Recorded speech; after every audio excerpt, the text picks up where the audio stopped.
সাত সকালে ফের শহরে অগ্নিকাণ্ড। আর মঙ্গলবার সকাল 7টা নাগাদ ওয়েস্টপোর্ট থানা এলাকায় বিএনআর হাসপাতালে আগুন লাগে। হাসপাতালের চক্ষু বিভাগের অপারেশন থিয়েটারের এসি থেকে ধোঁয়া দেখা যায়। আর খবর পেয়ে ঘটনাস্থলে পৌঁছায় দমকলের 6টি ইঞ্জিন। 1 ঘন্টার মধ্যে আগুন নিয়ন্ত্রণে আসে এমনটা সূত্রের খবর। আর আপাতত চক্ষু বিভাগের ওটি বন্ধ রাখা হয়েছে। আগুন আতঙ্কে চক্ষু বিভাগে থাকা প্রায় 15 জন রোগীকে জেনারেল ওয়ার্ডে স্থানান্তর করা হয়েছে। এসি থেকে শর্ট সার্কিট হয়ে আগুন লেগেছে বলে প্রাথমিক তদন্তে দমকলের অনুমান।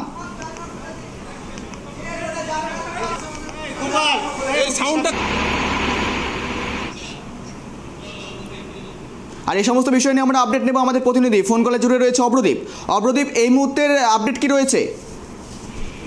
দেখো, একদমই ওয়েস্টপোর্ট থানার অন্তর্গত রেলের অধীনস্থ একটি হাসপাতাল, বিআর হাসপাতাল, সেখানে সকালে ভয়াবহ আগুন লাগে।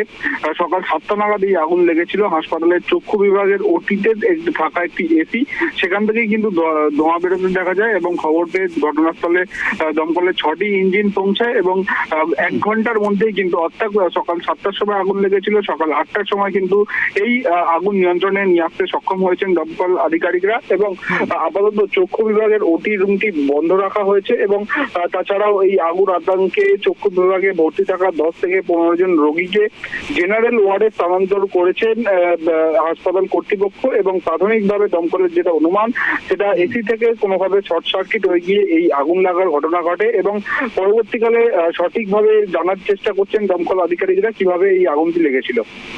ধন্যবাদ অপরিত তোমাকে সঙ্গে থাকার জন্য। বিএনআর হাসপাতালে আগুন লাগার ঘটনায় চাঞ্চল্য ছড়িয়েছিল। ঘটনাস্থলে দমকলের 6টি ইঞ্জিন এসে আগুন নিয়ন্ত্রণে আসে। বর্তমানে পরিস্থিতি একেবারে স্বাভাবিক রয়েছে।